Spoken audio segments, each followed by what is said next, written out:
दोस्तों नमस्कार। ऑडियंस एक ऐसी सत्ता है जो रातों रात किसी को स्टार बना दे और रातों रात किसी का स्टारडम छीन ले। ऑडियंस की समझ अगर किसी कंटेंट क्रिएटर को नहीं है तो वह हल्के में अपने व्यवसाय को ले रहा है।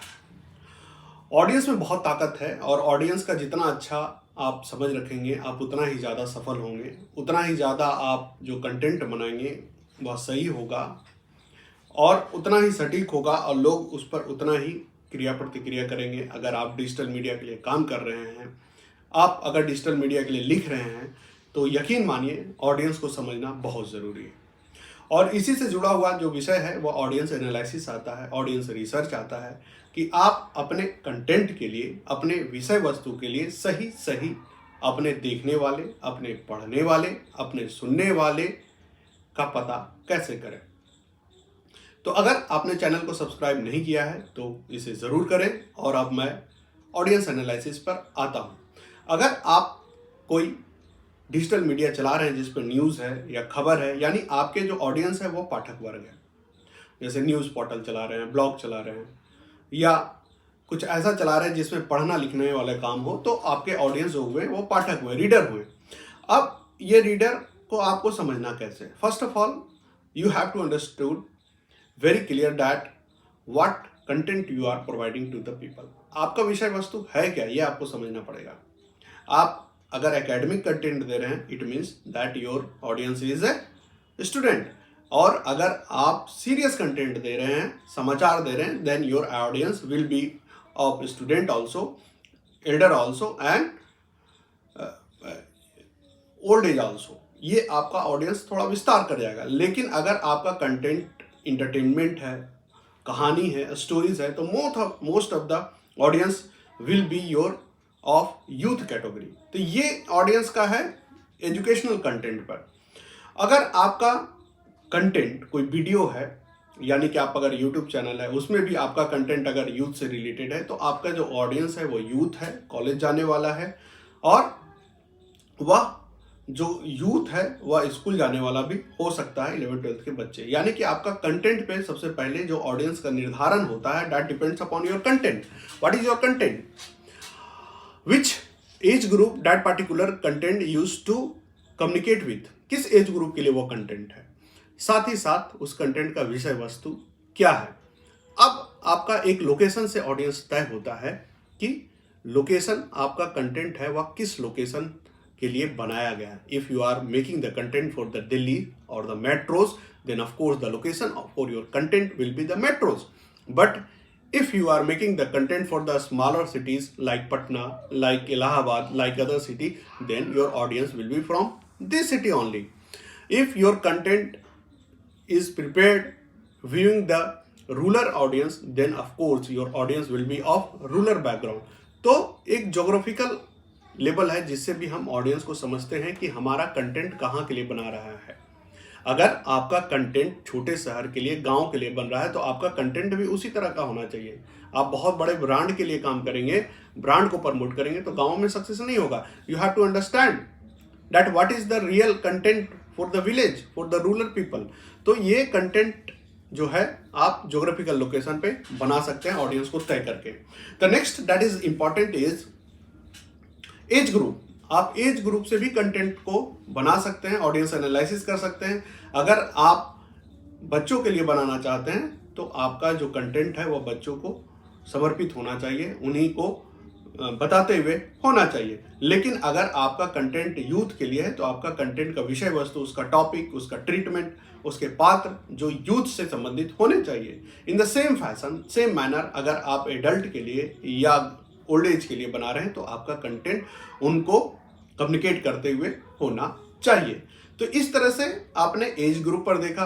अब एक फैक्टर होता है ऑडियंस एनालिसिस में, socio economic condition. What does it mean that socio economic condition, यानी आपके जो दर्शक हैं या पाठक हैं या श्रोता हैं, अगर आप कोई रेडियो चैनल आप होस्ट कर रहे हैं, पॉडकास्टिंग कर रहे हैं, तो आपके जो ऑडियंस है वह सुनने वाले होंगे।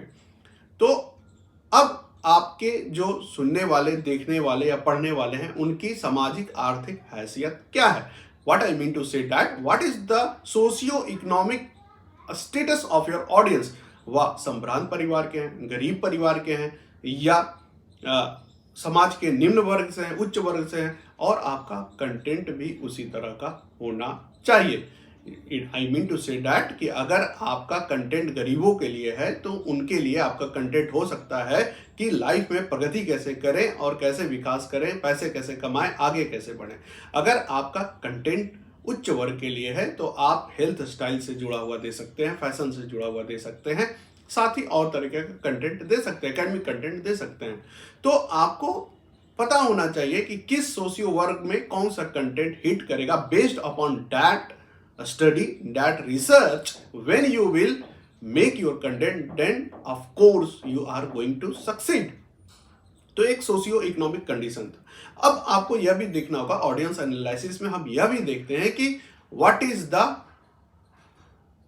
मेल और female, what is the sex of the audience. जो ऑडियंस है उसका सेक्स क्या है, मेल है या फीमेल है। If your audience is the female, then आपको उसी तरह का कंटेंट बनाना चाहिए। अगर वो कोई मेल है तो आपको कंटेंट भी उसी तरह का बनाना चाहिए।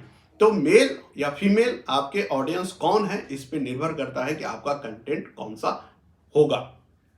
तो ये ऑडियंस एनालिसिस का एक आधार हुआ। एक और आधार अगर बात करें ऑडियंस एनालिसिस का, तो उसमें आप यह कह सकते हैं कि उनका एजुकेशनल बैकग्राउंड क्या है। अगर आपके ऑडियंस बहुत पढ़े लिखे हैं, then you can give them content up to that level. But if your audience is not that much educated, then you have to give the content below that level, यानी कि उससे नीचे के लेवल का आपको कंटेंट देना होगा। अगर आपका ऑडियंस इलिटरेट है तो आपके कंटेंट में मनोरंजन होगा, और उसके साथ साथ अगर बेसिक्स पढ़ाई का आप देते हैं या कुछ इस तरह के प्रोडक्ट आप दिखाते हैं या वस्तु दिखाते हैं जो कि उनके लाइफ में परिवर्तन ला सकता है, उनको आगे बढ़ा सकता है, तो इस तरह का कंटेंट अच्छा है। इसलिए एजुकेशनल बैकग्राउंड भी एक आधार है ऑडियंस के एनालिसिस करने का। अब एक आधार यह है कि आपका कंटेंट किस कैटेगरी को बिलोंग करता है। इसके आधार पर भी ऑडियंस को हम तय करते हैं। स्पोर्ट्स से है, इंटरटेनमेंट से है, न्यूज से है, या फिर अर्थ से है, इकोनॉमिक से है। आप जिस तरह का कंटेंट देंगे आपको उसी तरह का ऑडियंस खोजना पड़ेगा। अगर आपका स्पोर्ट्स से रिलेटेड कंटेंट है तो आपके जो ज़्यादातर दर्शक होंगे या पाठक होंगे या सुनने वाले होंगे वो यूथ होंगे। ठीक उसी प्रकार से अगर आपका जो कंटेंट अर्थ से है तो ज़्यादातर जॉब ओरिएंटेड लोग होंगे, बिजनेस कम्युनिटी के लोग होंगे।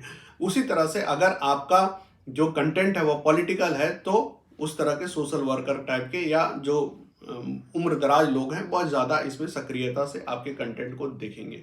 तो एक आधार आपके क्षेत्र से है, किस क्षेत्र के लिए आप कंटेंट बना रहे हैं, यानी कि सब्जेक्ट कौन सा है आपके कंटेंट का। अब और एक तरीके का बात करें तो ऑडियंस एनालिसिस एक बहुत महत्वपूर्ण यह हो जाता है कि आपका मीडियम कौन सा है। यानी अगर आपका प्रिंट मीडियम है, यानी आप अखबारों के लिए काम कर रहे हैं, तो आपके ऑडियंस वैसे लोग होंगे जो प्रिंट मीडियम पढ़ते हैं या उनके बीच में प्रिंट मीडिया पॉपुलर है। या ये लोग ज़्यादातर आपको गांव में, छोटे शहरों में, या हो सकता है जो ऐसे काम में व्यस्त हो जो जिनको टीवी देखने या मोबाइल देखने का टाइम नहीं मिलता है तो वो पढ़ लेते हैं, पढ़ना उनको पसंद है। लेकिन अगर इलेक्ट्रॉनिक मीडिया के लिए काम कर रहे हैं तो आपके ऑडियंस उस पर निर्धारित होंगे जो टीवी देखना पसंद करते हैं, जो टीवी पे समय देते हैं।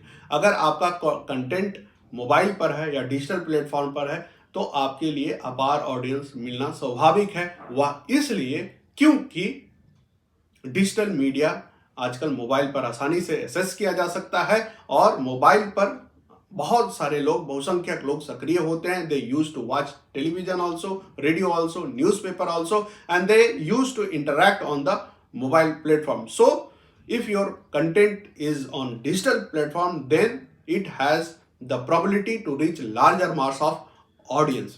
तो इस तरह से आपको मैंने कुछ आधार बताए जिसके आधार पर आप ऑडियंस का एनालिसिस कर सकते हैं, जान सकते हैं कि आपके दर्शक कहाँ हैं, किस वर्ग से हैं, किस क्षेत्र से हैं, और इसके आधार पर आप एक अच्छी कंटेंट या विषय वस्तु बनाकर दर्शकों के सामने, अपने ऑडियंस के सामने रख सकते हैं, और आपके पॉपुलर होने का या व्यवहारिक होने की संभावना बढ़ जाती है। तो आज के लिए इतना ही। धन्यवाद।